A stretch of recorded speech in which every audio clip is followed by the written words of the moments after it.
사랑하는 아버지, 오늘 부족한 종의 입술에 기름 부어주시고 생명의 말씀, 진리의 말씀, 능력의 말씀으로만 충만케 하옵소서. 아버지 앞에 귀한 믿음의 예물, 감사의 예물 드린 손길들 하나님께서 이 믿음을 기쁨으로 흠양하시고 오늘 이들에게 크신 은혜를 또한 베풀어 주시옵소서. 성령께서 함께 해주실 줄 믿사옵고 예수님 이름으로 간절히 기도하옵나이다. 아멘. 할렐루야. 자, 성령과 믿음으로 충만하라는 주제를 가지고 이제 이번 순교 성령 세미나 진행합니다. 특별히 오늘은 첫째 날로서 우리가 영적 자존감을 회복하라. 한번 따라하세요. 영적 자존감을 회복하라. 한 번 더. 영적 자존감을 회복하라.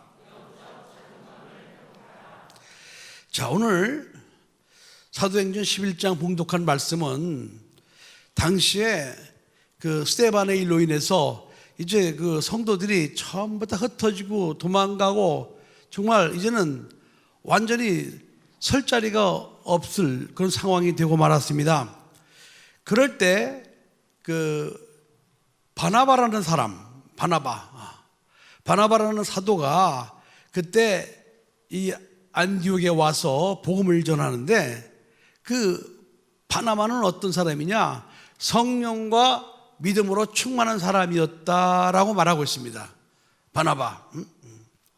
바나바는 원래 그 예수님 당시에도 예수님의 그 모든 이적을 함께 보고 참여했던 그런 사람이었습니다. 근데 여러분, 그 당시에 많은 제자들과 함께 그 예수님을 따라다니고 예수님의 살아계심을 봤던 사람들이 예수님의 십자가에 못 박혀서 허망하게 그 이제 죽고 세상을 떠날 때 그들의 실망감이 어떻겠습니까? 그 기대했던 예수님이, 야, 저 예수님이 이제 예수님이 왕이 되시면 우리는 이제 예수님과 함께 한 자리도 할 수 있고 이스라엘 회복되고 이제 우리가 살 수 있어. 그렇게 기대하고 따라다니는데 예수님이 그만 십자가에 못 박혀서 허망하게 세상을 떠나는 것을 제자들이 보고 아마 그야말로 하늘이 무너졌을 거예요, 아마. 다 흩어졌을 때 그때 예수님께서 약속대로 사흘 만에 부활하시고 제자들 가운데 나타나셨습니다.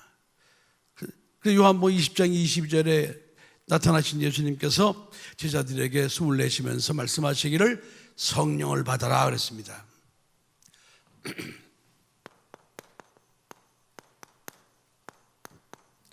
성령을 받아라 하면서 이제 너희들이 성령 안에서 네 죄든지 사하면 사해질 것이다. 성령을 받아라. 부활하신 예수님께서 제자들에게 첫 일성이 성령을 받아라. 자, 그러면은 이 말씀은 예수를 믿는 우리 모두에게 하시는 말씀입니다. 그러니까 그 당시에 예수님을 따라했던 제자들이 예수 믿던 사람들이었어요. 그죠? 다 믿는 사람들이에요. 그런데 믿었던 예수님이 십자가에 못 박혀서 허망하게 죽으니까 다 실망하고 다 떠났어요. 각자 자기 삶의 처소로 돌아가기도 하고 또 그 당시에 잡히면은 자기도 험한 꼴을 당하니까 무서워서 두려워서 다 숨고 말았습니다.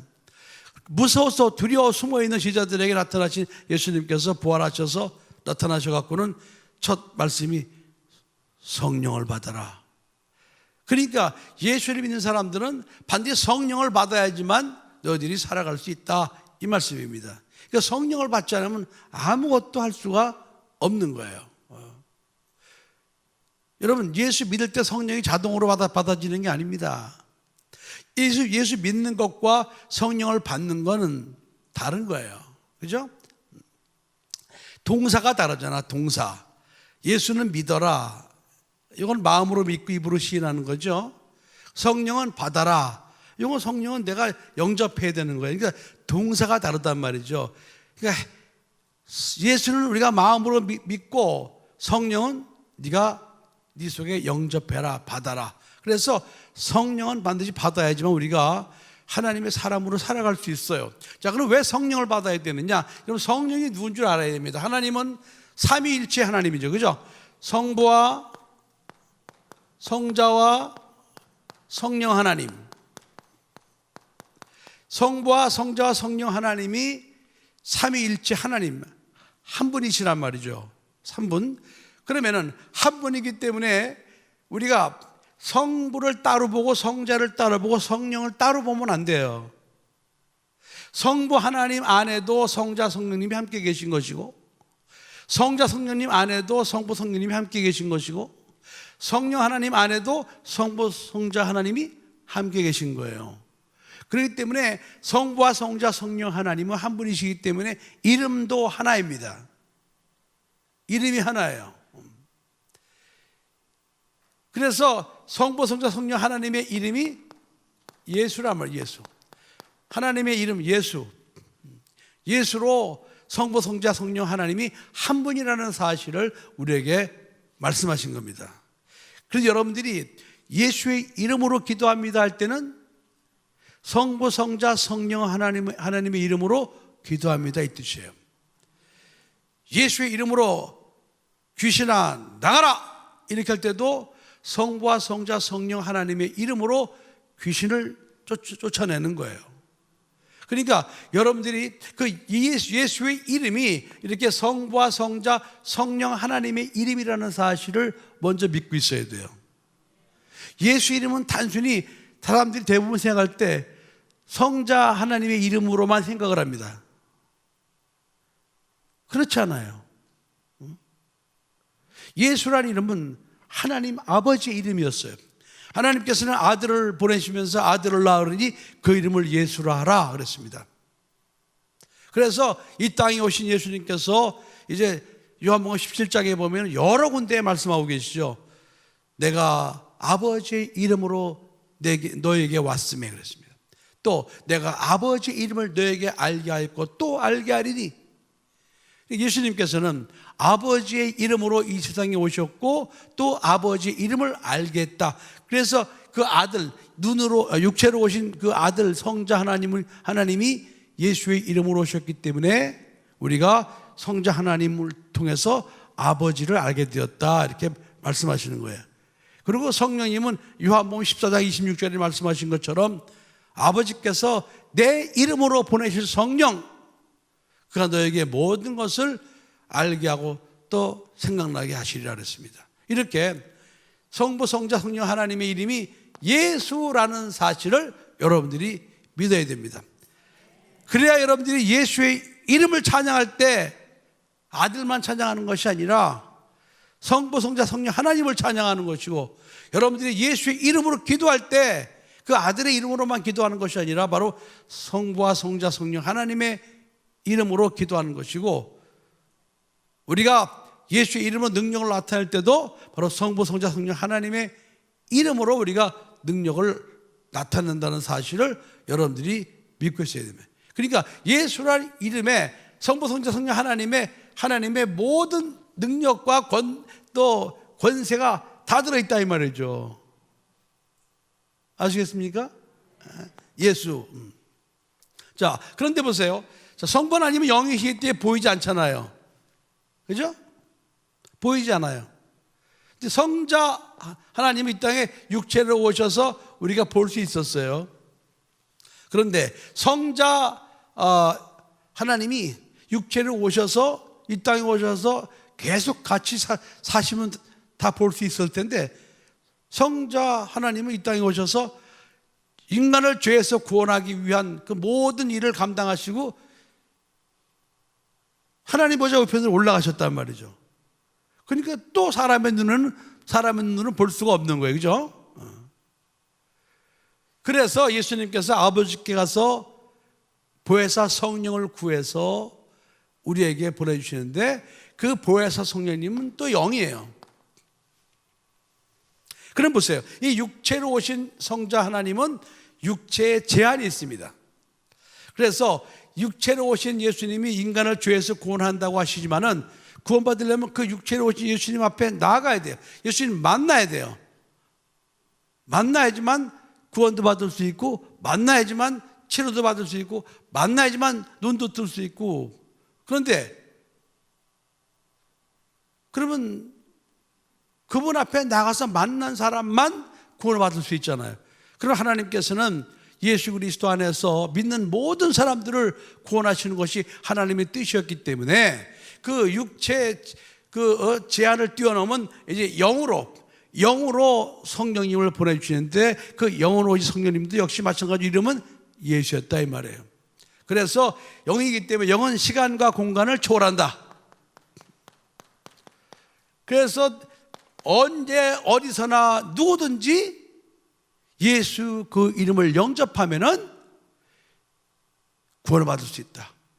그래서 그 예수의 이름으로 오신 성령님을 갖다가 우리가 믿고 성령님을 갖다가 우리가 의지하고 살아가고 있는 겁니다. 아멘. 절대로 다른 분이 아니에요. 영으로 오신 예수님이 다른 분이 아니에요. 육체로 오신 예수님과 영으로 오신 예수님이 다른 분이 아니에요. 그러니까 육체로 오신 예수님을 만났던 사람들이나 지금 우리 영으로 오신 성령님, 영으로 오신 예수님을 만난 사람들이나 똑같은 하나님을 믿는 거예요. 아멘. 자, 그렇다면은 예수님 앞에 나아갔을 때 그 예수를 만나서 예수 그리스도의 은혜를 받은 사람들이 그 체험이 오늘날도 성령으로 오신 예수님을 만난 사람들에게 동일하게 나타나야 되는 거예요. 동일하게. 그런데 지금 우리는 과거에 육체로 오셨던 예수님만 믿고 있지, 지금 영으로 오신, 성령으로 오신 예수님이 지금 우리와 함께하고 계시다는 사실을 이거 갖다가 인정을 안 하는 거예요. 실감을 하지 못하는 거예요. 그래서 체험이 없는 거예요. 자, 그래서 우리가 첫째 오늘 알아야 될 것은, 성부, 성자, 성령 하나님이 예수라는 이름으로 한 분이셨구나. 다만 성자로 오신 예수님, 육체로 오신 예수님이었고 성령으로 오신 예수님은 영으로 오신 예수님이다. 그것만 아시면 됩니다. 알겠습니까? 영으로 오신 예수님, 따라서 하세요. 영으로 오신 예수님, 영으로 오신 예수님. 그래서 우리가 낙심하고 실망할 수밖에 없을 때, 특히 영으로 오신 예수님, 성령을 영접하고 성령의 사람이 돼야 그때부터 그 믿음도 생기가 나고 또 체험도 나타나게 되고 또 능력이 나타나게 되는 겁니다. 지금 오늘 본문에도 보면은 스데반의 일로 인해서 스데반이 돌에 맞아 죽잖아요. 그러니까 그 예수를 믿던 당시 그 사람들이 얼마나 놀랐겠어요. 그래서 다 도망가고 뿔뿔이 흩어지는 거예요. 흩어지는데 그때 바나바라는 사람은 성령과 믿음으로 충만했다 그랬습니다. 다 흩어져서 그 목숨을 잃을 수도 있는 그런 상황에서도 바나바는 성령과 믿음으로 충만했다 그랬습니다. 여러분, 우리가 2년 넘어 이렇게 참 코로나로 인해서 많은 어려움을 당했습니다. 그래서 교회는 만여 개 교회가 문을 닫고 또 교인들 중에서 약 100여만 명의 교인들이 교회를 떠났다고 보건복지부에서 통계를 발표했습니다. 근데 그것으로 끝난 것이 아니라 그 여파가 계속 지금 이 교회 안에도 머물고 있고 또 예수 믿는 사람들 속에도 계속 그 여파가 머물고 있다는 게 문제입니다. 그게 무엇으로 나타나고 있느냐? 여러분, 지금 정부에서 방역단체에서 바깥에서는 마스크를 쓰지 않아도 된다라고 말하고 있습니다. 그죠? 그죠? 근데 여러분 지금 밖에 나가면 마스크 안 쓰고 다닙니까? 다 쓰고 다니죠? 그게 문제인 거예요. 거기서 벗어나지를 못하는 거예요. 거기서 헤어나지 못하는 거예요. 바깥에서는 마스크를 쓰지 않아도 됩니다. 그렇게 했음에도 불구하고 지금 2년 넘게 길들여진 그게 몸에 배어서 그냥 마스크를 쓰고 다니는 거예요. 안 쓰고 다니는 사람이 이상해요. 그죠? 바깥에서도. 이게 문제예요, 여러분. 2년 넘는 코로나로 인해서 제일 피해를 본 것이 교회입니다. 교회. 자영업자들 피해 당했죠. 그러나 자영업자들은 어떻게든지 무슨 보상을 해준다고 그래요. 그죠? 그러나 교회는 어떤 보상도 정부에서 해주질 않습니다. 비영리 단체이기 때문에 영리를 추구하지 않는 곳에 무슨 보상을 해줄 필요가 있느냐, 이런 이론이죠. 돈을 벌려고 하는 곳에는 코로나로 인해서 돈을 벌지 못했으니까 벌지 못한 것에 대한 일정 부분을 보상해 줄 수 있지만, 비영리 단체거든요, 교회는. 아니, 돈을 벌지 않는 그런 교회가 무슨 손해났다고 거기다가 보상을 해줘야 되느냐, 그런 논리로 교회는 그 어떤 보상도 받을 수도 없고 또 받지 못하고 있습니다. 그러니까 이 코로나로 인해서 정말 어려움을 당하는 것은 교회밖에 없는 거예요. 교회밖에 없어요. 자, 그러나 여러분, 이 코로나 사태라는 것을 하나님이 허락하셨어요. 그죠? 하나님의 허락 없이 이 세상에 하나님 몰래 되어지는 일은 있다 없다? 없어요. 참새 한 마리가 땅에 떨어지는 것도 하나님의 허락 없이는 떨어지지 않는다 라고 말씀하셨어요.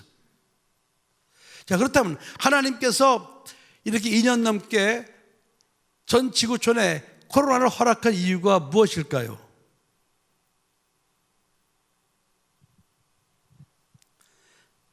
지금은 추수기예요. 추수기.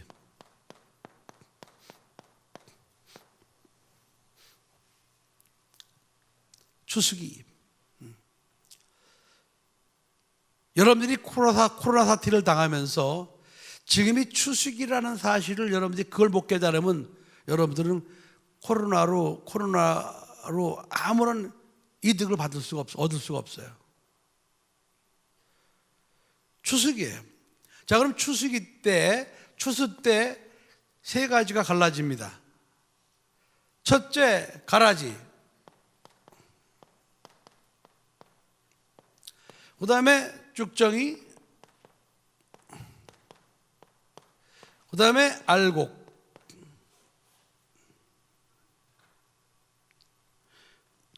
야, 이거 하얀 분필 좀 갖고 와. 전부 다 이렇게 남게 이런 걸 갖다 놔가지고 새 것 좀 갖고 와, 새 거.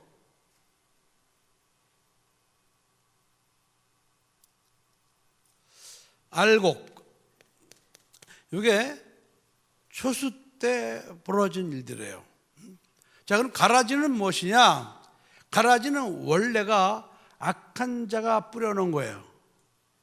악한 자. 그래서 추수 때 보니까 아니 가라지가 있어요. 그래서 저 가라지를 뽑으니까 그랬더니 주인이 뭐라 그랬습니까? 내비로 두어라. 저걸 뽑다가 알곡까지 함께 뽑힐까 염려가 되니까 그냥 내비로 뒀다가 나중에 추수할 때 그때 따로 묶어서 그냥 불에 태워버리자 그랬습니다. 응? 그러니까 이 가라지도 추수 때 뽑히는 거예요. 추수 때. 그 다음에 쭉정이, 이건 또 추수 때 모양은 똑같아요. 모양은 똑같은데 추수 때 타작마당에서 이제 기지를 할 때 이 쭉정이는 모양은 똑같은데 그 안이 비어 있는 겁니다. 그러니까 육안으로는 분별할 수가 없어요. 그러나 추수 때 기질하다 보면은 이 쭉정이는 바람에 날아가게 되어 있어요. 쭉정이는.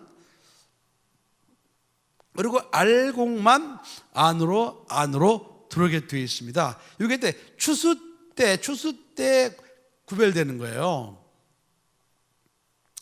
이번 이 추수 때에 구별되는데, 자, 여러분 지금 이건 다 한 논이나 밭에 심겨진 거예요. 자, 그럼 여러분 보세요. 교회. 교회에도 가라지가 있었다는 거예요. 실제로 여러분, 이 교회 안에 믿음과 아무 상관없이 그 가라지들이 교회에 들어와 있었어요. 그런데 이번 이 코로나로 인해서 가라지들이 다 드러났습니다. 이제는 다 드러났어요. 교회에서도 드러나고요. 또 목사님들 중에서도 가라지가 다 드러났어요. 가라지. 그러니까 가짜들이 다 드러난 거예요. 그전에는 드러나지 않았습니다. 다 드러났어요. 그 다음에 쭉정이, 이건 무엇인가 하니? 모양은 그럴싸한데 이게 코로나 걸리니까 전부 다 무서워서 피해버렸어요. 예배드리지 마라. 그러니까 전부 다 숨어버렸어요. 그러니까 예배드리는 것보다 자기 목숨을 부지하는 게 더 중요했던 거예요. 네? 쭉정이 드러났어요. 알곡들은 무엇이냐? 어떻게든지 하나님께 예배를 드리려고 몸부림을 치는, 그래 어떤 설령 불이익이 나게 닥친다 할지라도 나는 하나님께 예배 드려야 돼. 이렇게 가라지와 쭉정이와 알곡으로 딱 이 코로나 사태로 인해서 한국 교회뿐이 아니고 세계 교회도 마찬가지예요. 다 드러났어요. 다 드러났어요. 여러분들이 볼 때 우리 교회는 가라지는 이제 없어요. 여러분은 지금 과거엔 쭉정이었던 사람도 있을 수 있습니다. 그런가 하면 알곡 성도들이 있어요. 여러분 스스로가 잘 알 거예요. 나는 쭉정이었나? 나는 알곡이었나? 다 알 거예요. 그러니까 이번 교회에 어쨌든 남아있는 여러분들이 쭉정이는 채워야 돼요. 알곡으로 변해야 돼요. 그리고 알곡은 더 튼실해져야 돼요. 그럼 쭉정이가 알곡으로 채워질 때 필요한 게 바로 성령이라 이 말이에요. 성령으로 충만해야 돼요. 성령과 믿음으로 충만해져야 돼요. 그러지 않으면은 여러분들이 이런 코로나 사태를 거치면서도 계속 쭉정이로 있으면은 여러분들은 나중에 버려집니다. 버려질 수밖에 없어요. 그건 누구 탓할 수도 없어요. 그래서 이번에 이 코로나 사태로 인해서 우리가 자기가 내가 코로나를 너무나 두려워했었다. 그래서 참 이렇게 내 믿음이 떨어지고 또 지금도 막 두려운 마음에 사로잡혀 있고 이렇게 신앙생활하는 것을 열심을 내지 않고 또 말씀대로 사는 걸 좀 약간 좀 이렇게 거부하고 기피하고 이런 마음의 상태, 영적 상태를 가지고 있는 사람은 내가 쭉정이였었구나 라는 사실을 여러분들이 스스로 인정하셔야 돼요. 그걸 인정할 때 여러분들이 알곡으로 변할 수 있는 가능성이 있는 겁니다. 여러분들이 만일에 쭉정이인데도 불구하고 쭉정이라는 사실 인식하지 못하면 여러분들은 계속 쭉정이로 살다가 앞으로 혹시 좀 더 어려운 일이 생기면 그때는 그냥 툭툭 나가 떨어지는 거예요. 그래서 이번 성령 세미나를 통해서 여러분들이 꼭 알곡으로 아주 튼튼하게 채워지기를 예수 이름으로 부탁합니다. 아멘? 알곡으로 채워주셔야 돼요. 성령과 믿음으로 충만하라. 그러니까 성령으로 충만하고 믿음으로도 충만해야 된다. 그러니까 충만하지 않으면 안 되는 거예요, 여러분. 그냥 대충 그냥 성령 받았지. 그 상태로 돼서는 안 되는 거예요. 성령으로 충만해서 하셔야 되는 겁니다. 믿음도 마찬가지예요. 믿음으로 충만해야 되는 거예요. 그래야 이 마지막 때를 여러분들이 믿음으로 살아갈 수가 있어요. 자, 그러면 성령과 믿음으로 충만하지 않은 이유 중에 하나가 뭐냐? 우리가 신앙생활 하면서 간절함이 부족해요.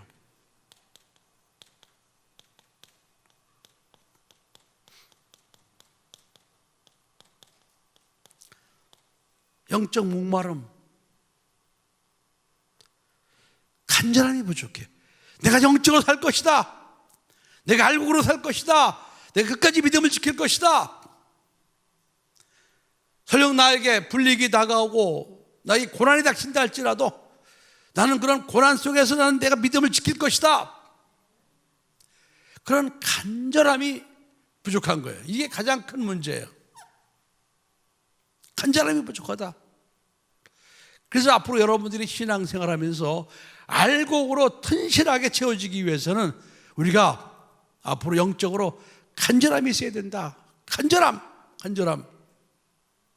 그래야 여러분들이 성령과 믿음으로 충만한 성도가 될 수 있고 마지막 때 하나님으로부터 잘했다 칭찬받을 수 있는 믿음의 사람으로 성공할 수 있다.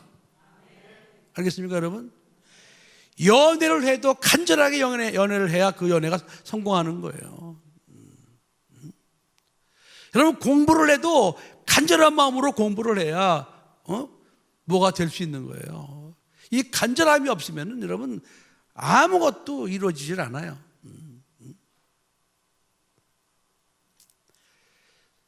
간절함으로 해라. 그래서 제가 성경에서 자, 우리가 어떤 간절함을 가져야 되느냐, 그래서 제가 두 가지 사람을 제가 골랐습니다. 두 가지 사람. 한 사람은 누구냐? 혈루병 걸린 여인이었어요.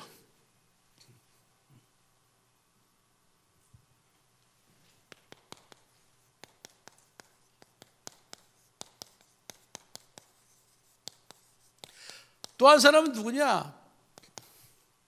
소경 바디메오였어요.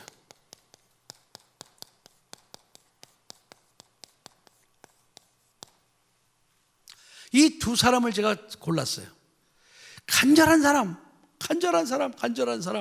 자, 여러분 마가복음 5장을 보세요.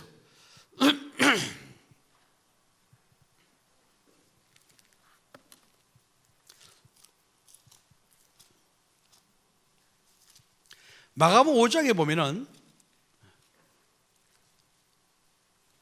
25절로 34절에 이제 그 10개를 혈루증으로 앓는 한 여자가 있었다고 그랬습니다. 12년 동안 혈루증, 그걸 구약에서 이런 병을 갖다 유출병이라고 말하고 있습니다.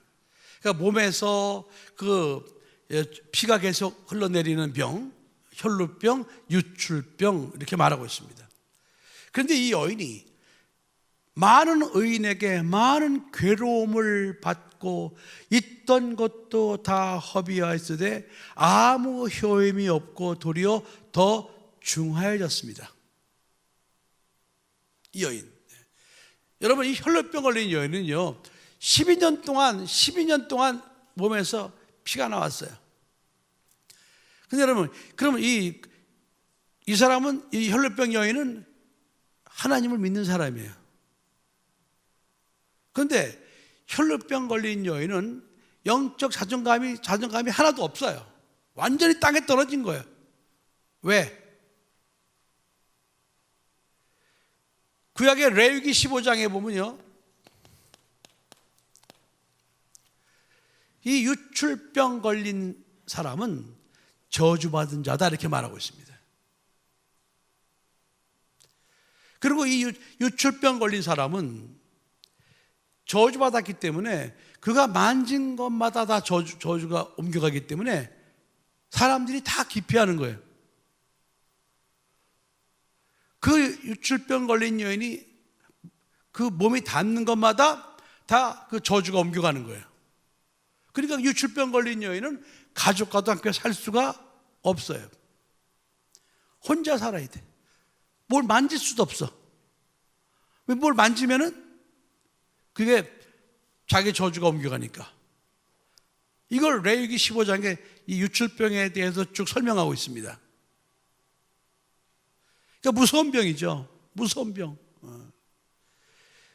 한두 해도 아니고 12년 동안 그런 고통을 당하고 있었어요.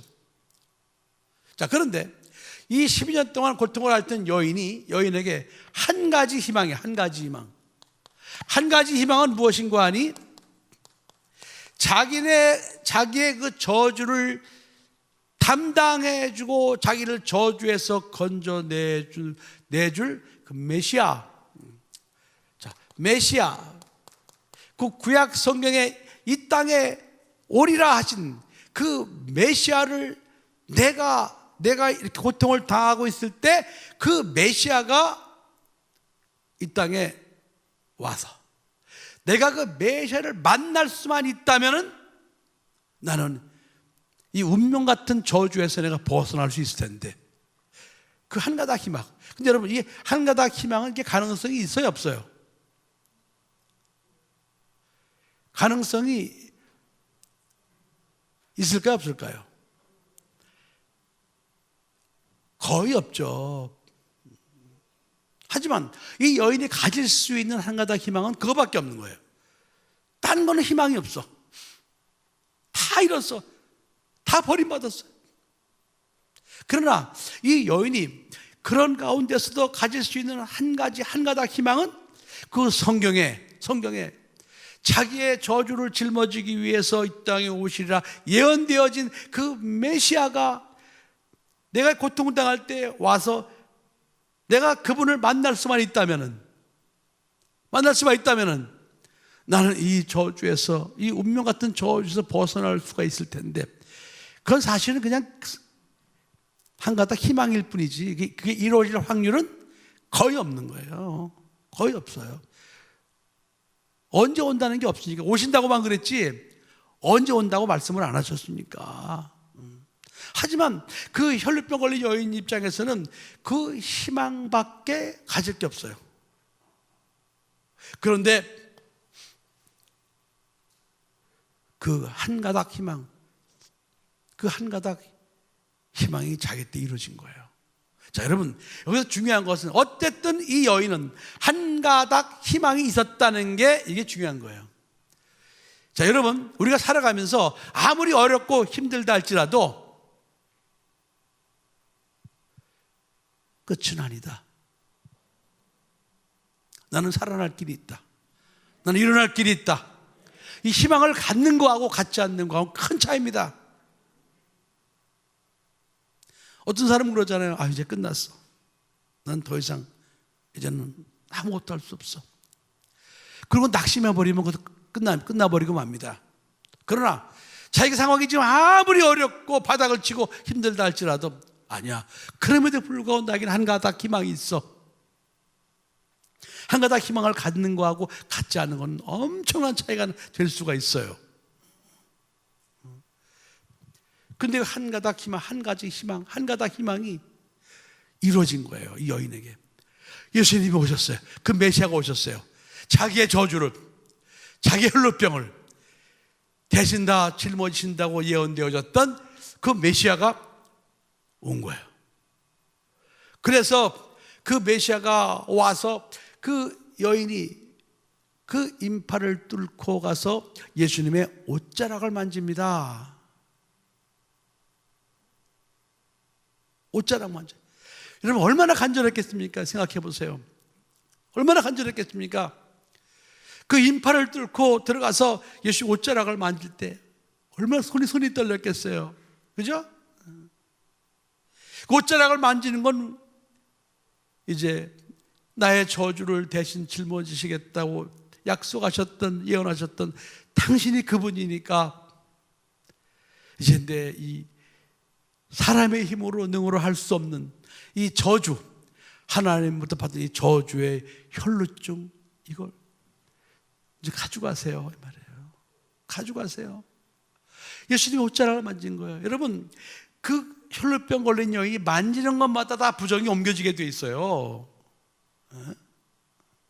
그러니까 그 여인이 그 인파를 뚫고 그 오리라 예언되었던 그 메시아, 그 예수, 그 예수를 갖다가 믿고 나가서 그 옷자락을 만질 때 얼마나 두근두근거렸겠습니까? 그 간절함, 그 간절함이 있어야 돼요.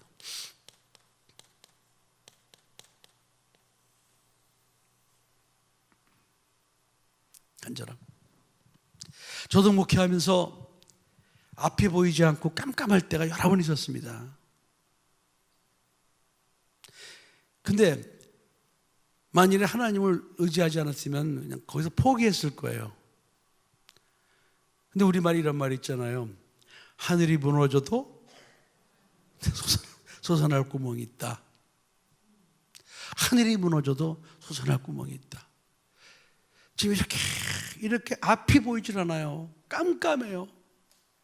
그러나 그래도 이 순간에 한 가닥 희망, 내 이성적으로 육신적으로는 불가능하지만은 그러나 이 불가능한 상태에서 나를 건져주실 하나님이 계시다. 그 믿음, 그건 얼마나 간절했겠어요. 제가 서울에서 목회하다가 거기 이제 귀신을 쫓다가 그 목회를 이제 그만두게 되고 분당으로 올 때 어떻게 하다 보니까 상가를 분양받게 됐는데 그 2층 상가를 분양받는 돈이 1억 4,500만 원이었어요. 그러니까 93년도에 그 당시에 뭐 돈이 어디 있습니까? 3천만 원짜리 3천만 원의 월세 123만 2천 원짜리 상가에서 목회하다가 1억 4,500만 원짜리 상가를 분양받아야 되는데 이건 어서 할 수가 없어요. 할 수가 없어. 근데 분양을 받고 나서 그걸 돈을 마련해야 되는데 마련할 수가 없으니까 제가 하나님을 의지하기보다도 그때는 그냥 하나님께서 알아서 해주세요 그런 믿음으로 그때 그 기도원에 들어가서 거기서 이제 20일 동안 금식을 했습니다. 그때는 하나님밖에 나를 도와줄 사람이 없었어요. 하나님밖에 도와줄 사람이 없어요. 그래서 거기 가서 금식을 하는데 정말 참 나중에는 음식이 하도 먹고 싶으니까 20일 동안 이제 물만 먹는 거잖아요. 물만 먹고 가지요 이런 식으로. 근데 하도 음식이 먹으니까 막 먹고 싶으니까 꿈에도 막 상다리가 휘어지게 보이고 꿈에 그걸 허겁지겁 먹다가 근데 꿈에도 알아. 내가 지금 금식 중인데. 근데 이제 놀라서 깨보면 꿈이야. 정말 다행이다. 감사하다. 그거 먹어도 될 것 같은데 하여간 그때는요 그렇게 어떻게 보면 좀 순수했다고 그럴까? 그래서 막 먹고 싶은 거 나중에는 그 기도원 식당에 가서요. 그 기도원 식당에 그 아주머니한테 가서 거기 성도겠죠. 그거 좀 얼음 좀 달라고 그래가지고 씹고 싶으니까 그럼 그 사각 얼음을 갖다 주더라고요. 그래서 사각 얼음을 받아다가 그걸 갖다가 물이니까 괜찮잖아요. 그걸 씹는 거예요. 얼음을 아작아작 깨워 먹으면서 씹는 거예요. 그렇게 하면서 금식을 했어요. 그래가지고 이빨이 다 상했습니다.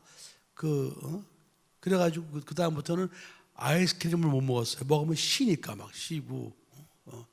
근데 지금은 괜찮아요. 이제 다 사라졌는데 그렇게 하면서 정말 간절하게 하나님께 기도도 안 나와요. 그냥 금식 자체가 기도니까 기도도 나오지도 않아요. 근데 하나님께서 정말 참 이 사람 저 사람을 통해서 그 돈을 하나님이 해결해 주시는 거예요. 그래가지고 그 교회를 갖다 그쪽으로 거기서 참 그 대출빚을 갚게 되었습니다. 이건 정말 기적 같은 일이에요. 기적 같은 일. 근데 그때 그만큼 간절하게 하나님만을 의지했기 때문에 하나님께서 그 문제를 해결해 주셨다고 저는 믿고 있습니다. 간절함. 그래서 그 간절히 우리가 하나님 앞에 기도할 때 간절히 기도하는 거, 이 간절함이 하나님을 감동시킵니다. 아멘. 간절함. 그래서 오늘 여러분들이 이따가 기도하실 때 이 간절함으로 기도하셔야 돼요. 나에게 지금 내 얼마나 간절함이 있는가? 나에게 지금 얼마나 간절함이 있는가? 근데 이 간절함은 자기가 겪고 있는 고통만큼 간절해지는데 고통이 깊으면 깊을수록 간절해질 수밖에 없어요. 근데 고통이 깊음에도 불구하고 간절하지 않다? 그건 하나님이 너 좀 더 간절해봐. 간절함이 응답이에요, 여러분. 알겠습니까? 그래서 그 여인이 그 간절한 마음으로 정말 가라사했던 한 가지 희망을 가지고 그 예수님의 옷자락을 만졌더니 예수님께서 그걸 아시고 누가 내 몸에 손을 대었느냐. 그 여인은 이제 막 떨리는 거죠. 정말 일생일대 이 꿈이냐 생시냐. 아니 그 이 땅에 나의 저주를 대신 짊어지기 위해서 오시리라 예언되어진 그 메시아가 오셨단 말이지. 내가 그분을 만날 수 있었단 말이지. 근데 그 예수님이 그걸 아시고 누가 내 몸에 손을 대었느냐. 그 여인이 부끄럽고 두렵고 떨리는 마음으로 예수 앞에 갔을 때 그 여인이 예수님 앞에 무릎을 꿇고 사실대로 말씀을 드립니다. 그랬더니 34절에 예수님께서 말씀하시기를 딸아 네 믿음이 너를 구원하시니 평안히 가라. 네 병에서 놓여 건강할지어다. 딸아 네 믿음이 너를 구원했다는 거야.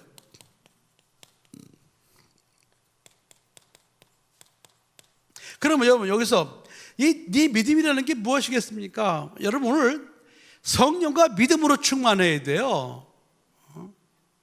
그 믿음, 네 믿음. 예수님께서 내 모든 저주를 온갖 세상으로부터 버림받고 가족으로부터 버림받고 이 여인이 12년 동안 혈루병을 앓고 쫓겨났으니까 자기 뱃속으로 한 자식을 한번 안아줄 수가 있습니까? 이건 뭐 아무것도 할 수 없단 말이죠. 왜?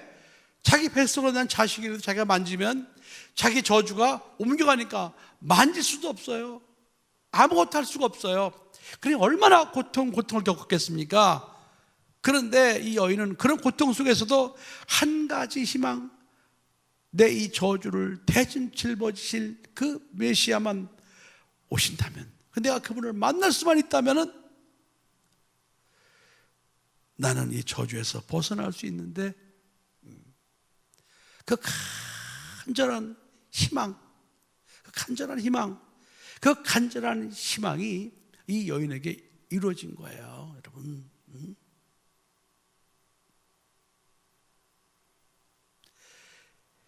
네 믿음이 너를 구원하였느니라.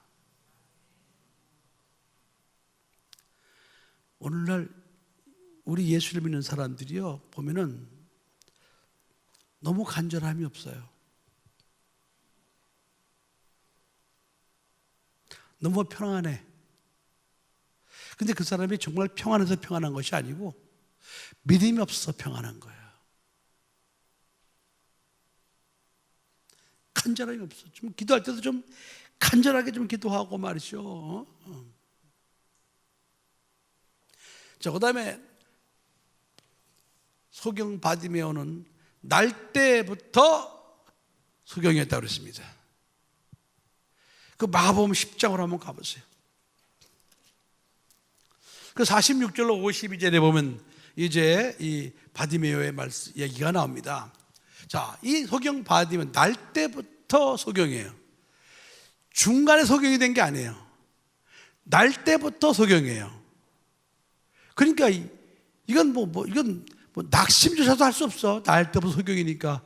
그래서 이 사람은 소경이기 때문에 이 사람 소경의 상징인 그 겉옷을 갖다가 이제 바디메오에다가 뒤에다가 입혀서 바디메오는 구걸을 받고 구걸을 하고 사는 인생이 된 거야.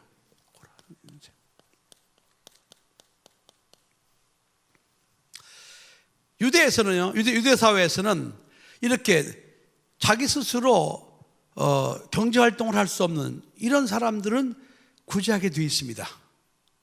구제하게. 그래서 저 사람은 우리가 구제해야 될 사람이야. 그 표시로 겉옷을 갖다가 망토 같은 걸 입혀준단 말이에요. 그러니까 사람들은 그 겉옷을 보고 저 사람은 우리가 구제해야 돼. 그렇게 생각하고 적선을 하고 이렇게 구제를 해준단 말이죠. 그러니까 그게 운명이에요. 그러나 여러분, 그가 아무리 적선을 받고 산다고 해도 날 때부터 소경이니까 이건 정말 낙심할 수밖에 없어요. 그죠? 이건 운명이야. 본다는 희망이 없어요. 왜? 이건 봐봤어야 알지. 보는 게 뭔지도 몰라. 봐봤어야 알지. 봐본 사람이 못 보게 됐을 때 보고 싶은 것이지. 아예 처음부터 이 사람은 본 적이 없어요. 그러니까 보는 게 얼마나 좋은 건지도 몰라요.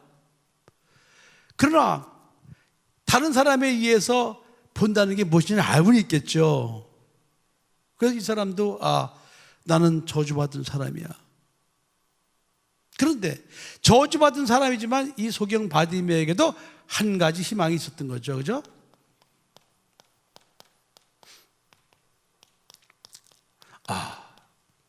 그 성경에 오시리라 예언되어진 그 메시아, 그 예수가 혹시 내가 살아있는 이 시대에 오셔서 내가 그분을 만날 수만 있다면은 이 소경 저주에서 내가 벗어날 수 있을 텐데, 그런 한 가지 희망을 이 소경 바디메오도 가지고 있었죠. 여러분, 이 유대인들이에요. 유대인들이기 때문에 이 믿음을 가질 수 있는 거예요. 여러분, 우리도 영적으로는 유대인이 되어야 됩니다. 우리는 코리안이 되면 안 돼요. 우리 영적으로는 유대인이 되어야 돼요. 그래서 이 유대인들이 가지고 있었던 이 믿음을 가져야지만 우리가 하나님 앞에 합당한 믿음인으로 살아갈 수 있습니다. 자, 그래서 이 소경 바디메오 한 가지 희망이에요.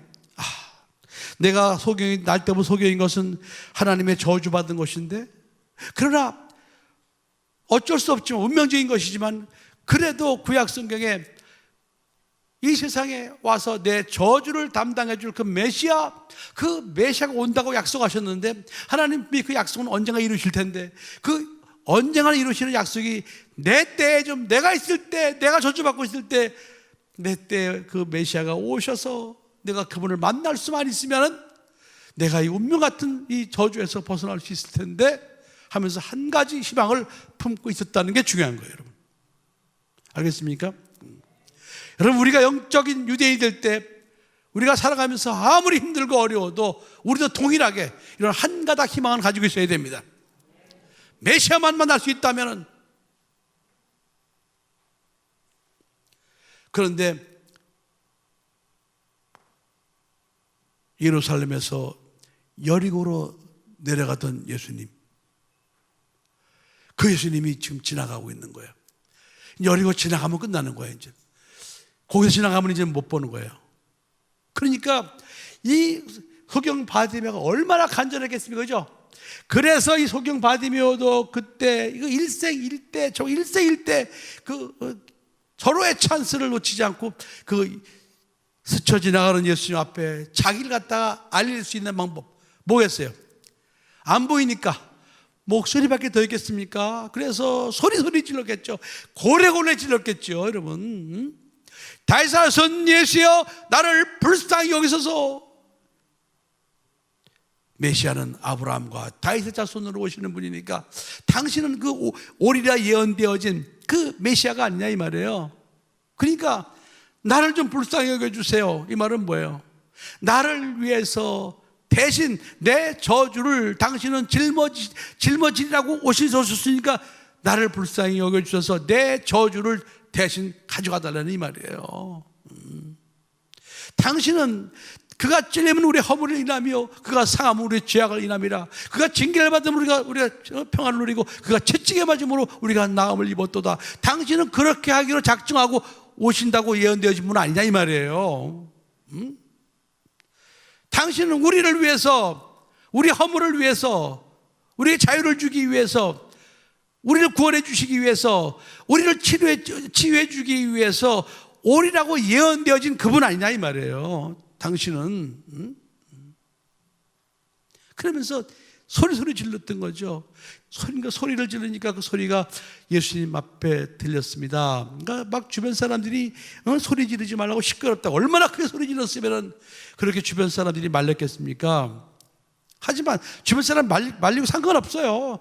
일생일대 정말 이건 있을 수 없는 정말 참 기회가 자기한테 왔거든요. 그래서 소리 지르니까 예수님께서 들으셨습니다. 그리고 이 사람을 데려오라, 그를 데려오라고 그랬으면 예수님께서, 그러니까 지사가 가서 주께서 너를 부르신다 그랬습니다. 그랬더니 주께서 너를 부르신다는 그 말을 듣고 소경 바디메오가 취한 행동은, 제일 먼저 행동이 뭐냐, 이 겉옷을 갖다가 그냥 벗어 던졌어요. 야 됐어, 야 저분이 나를 오래, 난 저분 만난 거야. 그럼 난 이 소경이 아니야 이 말이에요. 그러니까 소경의 표시로 내게 드려진 이 겉옷, 이건 내게 아니야. 이건 소용없어. 벗어버렸어요. 겉옷을 던져버렸습니다. 그리고 예수 앞에 나갔죠. 예수님께서 다시 묻습니다. 내가 네게 무엇을 해줄 줄 알고 너를 소리 질렀느냐? 무엇을 확인하는 거죠? 예수님께서 끝까지 무엇을 확인한다? 믿음을 확인하는 거예요, 여러분. 끝까지 믿음을 확인하는 거예요. 여러분, 우리는 끝까지 믿음으로 살아야 됩니다. 그 믿음을 잃어버리면 아무것도 아닌 거예요, 여러분. 여러분들이 이 세상 살아가면서 아무리 어렵고 힘든 일을 만난다 할지라도, 아니야, 저 예수님은 나의 모든 어려움에서 나를 건져낼 수 있는 분이야. 그 믿음, 그 믿음을 잃으면 안 되는 거예요. 예수님께서 그 믿음을 확인하는 것이죠. 내가 네게 무엇을 해줄 줄 알고 너 소리 질렀느냐 이 말이에요. 그랬더니 이 소경 받으면 네 보기를 원하나이다. 주저하지 않아요. 네 보기를 원하나이다.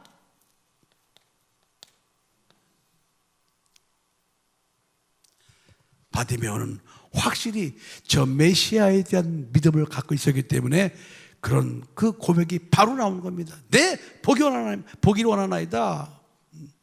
당신은 나를 보게 해주러 오신 분이잖아요. 당신은 이 날 때부터 소경이었던 이 운명 같은 이 저주를 해결해 주기 위해서 오신 분이잖아요. 난 당연히 보기 원하나이다. 그랬더니 52절에 예수께서 이르시되 가라, 네 믿음이 너를 구원하였느니라 하시. 저가 곧 보게 돼 예수를 길에 쫓으니라 그랬습니다. 네 믿음이, 여기도 네 믿음이에요, 그죠? 네 믿음이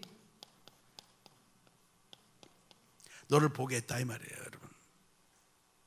오직 예수를 믿는 믿음. 그런데 그 당시에 이 12년 동안 혈혈병 같은 여인과 이 소경 바디메오 가지고 있던 이 믿음은 사실 이루어지기 어려운 믿음이었습니다. 그러나 이루어지기 어려운 믿음이었지만은, 그러나 이 세상에 오셔서 우리의 죄와 모든 저주를 짊어지시기로 예언했던 그분은 언젠가는 오셨어야 돼, 그죠? 누군가는 그 오실 예수를 만나야 된단 말이죠. 근데 그때 이 혈루병 걸린 여인이나 소경 바디메오나 그 예수님, 내 저주를 짊어질 그 예수님, 자기가 만날 수 있을런지 그걸 모르지만 어쨌든 그분은 오신다고 그랬으니까 한 가닥 희망을 가지고 그 믿음을 가지고 그분을 만나러 갔을 때 그분으로부터 그 고통에서 벗어나는 그런 축복을 받게 되었습니다.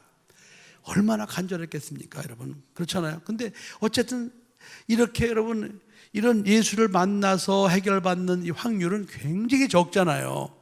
그죠? 얼마나 많은 소경이 있었겠습니까? 얼마나 많은 혈루병 걸린 사람이 있었겠습니까? 그러나 그 사람들이 다 예수를 만난 건 아니었어요. 성경에는 이 두 사람이 지금 예수님 만나서 고침받는 역사가 기록되어 있습니다. 자,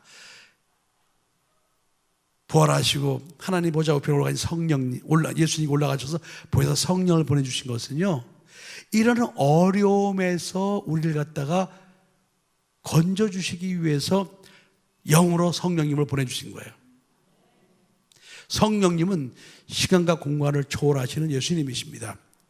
그래서 우리가 믿음만 가지면은 얼마든지 우리는 지금 영으로 오신 성령님을 만날 수 있는 그런 축복의 시대에 살고 있는 겁니다.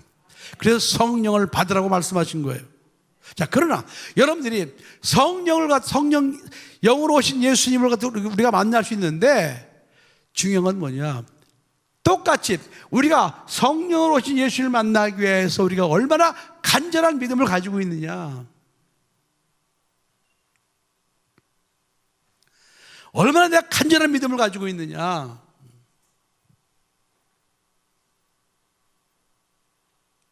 이게 중요한 거예요.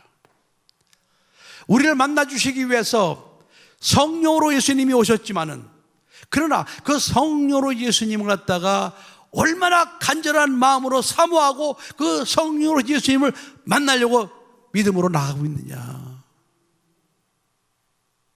그 성령으로 예수님만 만날 수 있다면은 이 혈루병 걸린 여인이 이 병에서 노임을 받고 또 날 때부터 소경되었던 바디메오가 볼 수 있듯이 성령으로 오신 예수님, 저 예수님을 내가 정말 영접할 수만 있다면은 오늘 우리에게도 동일하게 이런 역사가 나타난다는 사실 여러분 꼭 믿으시기 바랍니다. 중요한 건 우리가 이 땅에 예수님께서 아버지께 구하여 보내주신 그 성령이 바로 영으로 오신 예수님이냐 아니냐, 그걸 네가 믿고 있느냐, 그리고 너는 얼마나 그 영으로 오신 예수님, 성령님을 네가 영접하기를 원하느냐, 받아들이기 원하느냐, 모시기 원하느냐, 그런 믿음이 너에게 얼마나 간절히 있느냐, 그게 중요한 거예요, 여러분. 그냥 대충 믿어서는 안 되는 거예요, 여러분. 만일에 그 당시에 여러 소경이 있었겠지만 혹시라도 저런 간절한 믿음이 없었던 소경은 예수가 지나가도 그냥 흘려보냈을 거예요.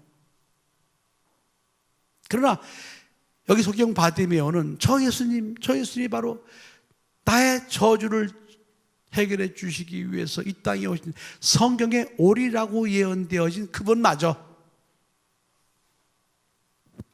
그런 믿음.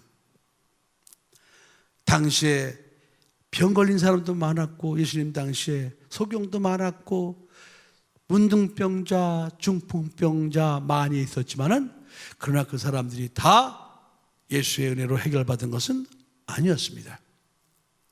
간절한 믿음으로 예수 앞에 나간 사람들만이 예수의 은혜로 고침받고 회복이 될 수가 있었습니다. 오늘날도 마찬가지입니다. 성령을 받으라고 그러니까 그 성령이 얼마나 나에게 필요한 하나님이신가를, 필요한 예수님인가를 갖다가 알고 믿고 성령 받기를 사모하는 사람과 그런 것도 한 생각도 없이 그냥 성령에 대해 무관심한 사람들, 얼마나 많이 있는지 모릅니다. 제가 이런 사실을 알고 성령을 받으려고 그 당시에 한월산이라는 기도원에 올라갔어요. 한월산 기도원에 올라가서 제가 아주 다짐을 했어요. 내가 오늘은 반드시 내가 성령을 받고 내가 방언을 내가 말하리라. 성령이 임하시면 제일 먼저 나타나는 게 방언이니까. 그래서 그 한월산 기도원에 산에 올라가서 그 나무 밑에 무릎을 꿇었습니다. 꿇고 근데 성경에 보니까 너희가 회개하여, 성령은 거룩한 영이기 때문에 회개하지 않은 영 속엔 성령은 들어오시질 않아요. 먼저 회개라는 과정이 필요하지. 그래서 제가 그 4절지에다가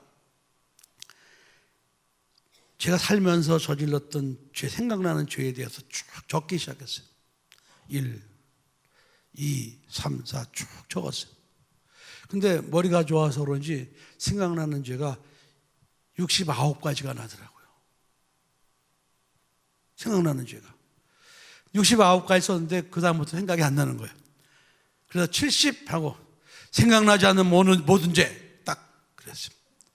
그리고 제가 그 종이를 갖다가 불로 태워버렸습니다. 그랬더니 이게 탁 타면서 이렇게 연기가 이렇게 먼지처럼 그게 없어지더라고요. 근데 그때 얼마나 절박했던지 그 정말 내 죄가 다 저렇게 태워졌구나. 여러분들로 똑같이 하라는 게 아니에요. 저는 그때 정말 간절했습니다.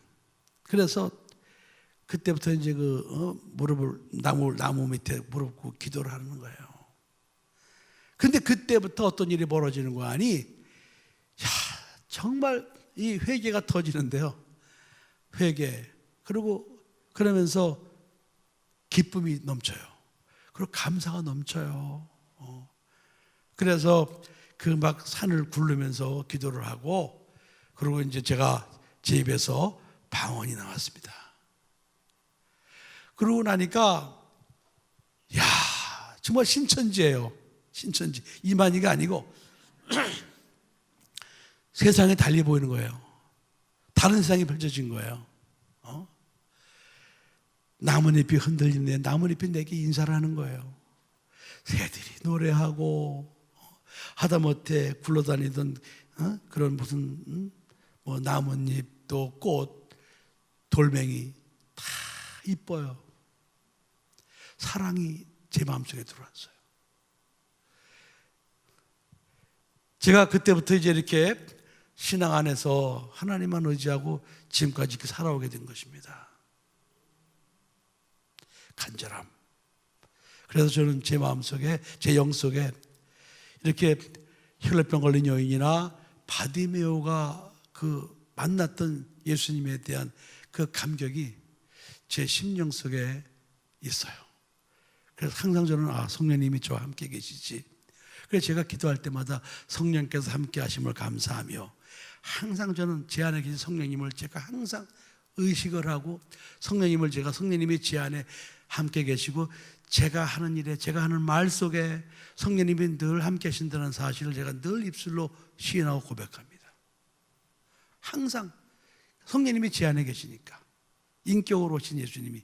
그러니까 우리가 보세요, 예수님이 나와 함께 계신 것을 갖다 내가 항상 의식을 하고 인식을 하고 또 대우해드리고 이렇게 해야 그분이 기뻐하지, 모셔만 놓고 뒷방들끼리 취급하면은 그분이 서운하잖아요. 그래서 항상 제 입에서 성령님께서 함께 하심을 감사하여 항상 입술로 제가 제 안에 계신 성령님을 제가 항상 이렇게 알아드리고 의식을 하고 인식을 하고 살아가고 있습니다. 여러분, 우리는 육체로 오신 예수님을 우리는 지금 만나려고 하거나 그런 게 아닙니다. 우리를 만나러 오신 예수 믿는 우리들을 갖다가 만나서 우리를 도와주시고 우리와 함께 하시려고 하시는 성령님, 영으로 오신 예수님. 성령님은 영으로 오신 예수님이에요. 그 영으로 오신 예수님, 그 영으로 오신 예수님이 이제는 영으로 오신 예수님이 없이는 저는 살 수가 없습니다. 그러니 제 안에 모셔서 성령님 제 주인이 되어주시고 이제 제가 정말 성령으로 오신 예수님 안에서만 살아가게 해주세요. 그런 간절한 믿음으로 여러분들이 하나님 앞에 기도하고, 혹시라도 여러분들이 이제 회개하지 않은 부분이 있으면은 성령님은 거룩한 영이시기 때문에 거룩한 곳에 임하시거든요. 그래서 제일 먼저 하는 게 너희가 회개하여 이렇게 했습니다. 예수 그리스도의 이름으로 너희들이 침례를 받고 그리고 죄사함을 얻으라. 그리하면 성령을 선물로 주시리니 그랬습니다. 바나바도 그렇게 해서 성령을 받은 자예요. 바나바. 그래서 바나바가 성령 받고 하나님의 자녀가 되어서 제일 먼저 한 게 무엇이고니 사도행전 4장에 보면요, 그가 자기 밭을 팝니다. 재산을 팔아요. 팔아서 하나님의 교회에다가 바칩니다. 바치고 그때는 이제 함께 이렇게 성도들이 모여서 함께 떡을 떼고 공동체 생활을 할 때니까, 그래서 이 바나바가 자기가 갖고 있는 재산을 팔아서 하나님께 드리는 거예요. 그 당시에는 그게 유행이었습니다. 사도행전 5장에 보면 아나니아 삽비라도 자기 재산을 팔아서 하나님께 드리려고 하다가 약간 감춰놨다가 죽었죠. 그 당시에 여러분, 그 당시에 성령으로 충만했던 사람들은요 다 그렇게 했어요. 오늘 여러분, 오늘 첫날인데 여러분들은 이 간절한 믿음 가지고 성령을 영접하고 성령의 사람이 되기만 하면 여러분은 얼마든지 영적 자존감을 회복할 수가 있습니다. 혈루병 여인 바디메오가 이 자존감이 완전히 땅에 떨어져 가지고 아무것도 할 수 없는 사람들, 그러나 그들이 예수님 만나가지고 이제는 그 자존감이 살아난 거예요. 회복이 된 거예요. 그것처럼 우리가 오늘 이 첫날에 성령 세미나를 통해서 성령님, 여러분 중에 혹시 성령을 영접하지 못하신 분이 있으면은 그때 육체로 오신 예수님을 그렇게 저 혈루병 걸린 여인인가 바디메오가 만나려고 간절한 그런 마음을 가지고 있었듯이 여러분이 성령을 사모할 때 간절함으로 성령님이 제게 절대적으로 필요합니다. 성령님 제 영속에 들어오세요. 제 주인 되어주세요. 성령이 없이 살 수가 없습니다. 여러분 그런 간절한 믿음으로 기도하시고 성령을 영접한 사람 중에서 여러분들이 그 성령님을 제대로 모셔드리지 않고 인정하지 않고 그렇게 살았다면 여러분들이 그걸 회개하시면서 이제부터 제가 성령님 제 주인이시니까 제가 성령님 주인으로 모시고 성령님의 도우심 인도하신 가운데만 살겠나이다 하고 여러분들이 간절한 믿음으로 하나님 앞에 기도하실 때 오늘 성령께서 여러분 영속에 충만하게 임하시고 여러분의 떨어진 영적 자존감을 회복시켜 주시고 코로나로 인해서 땅에 떨어진 우리의 영적 자존감이 세워지게 될 줄 믿습니다. 할렐루야. 자, 우리 찬송 한 장 부르겠습니다. 우리 일어나 걸어라 이 찬송 부르고 우리 함께 여러분 기도하실 때 오늘은 정말 여러분 우리가 그동안 이렇게 간절한 믿음으로 하나님 앞에 기도한 적이 여러분 언제입니까? 여러분이 예수 믿고 나서 정말 간절하게 이 혈루병 걸린 여인처럼 저 소경 바디메오처럼 저런 간절한 믿음으로 예수를 만나고자 기도한 적이 여러분 있었습니까? 아니면 몰라요. 그 전에는 한번 했는지 모르겠지만 그렇게 간절한 믿음과 마음으로 기도해 본 적 아마 여러분 기억이 잘 나지 않을 겁니다. 그럼 오늘은 우리가 이 코로나에서 벗어나서 영적 자존감을 회복하기 위해서라도 여러분들에게 있는 어떤 어려움이 있다면 그 어려움을 해결해 주실 분은 오직 영으로 오신 성령님밖에 없다는 사실을 믿고 간절함으로 함께 여러분 기도하시면 오늘 성령님께서 여러분 영속에 충만하게 임하시고 여러분의 떨어졌던 영적 자존감을 회복시켜 주실 줄 믿습니다.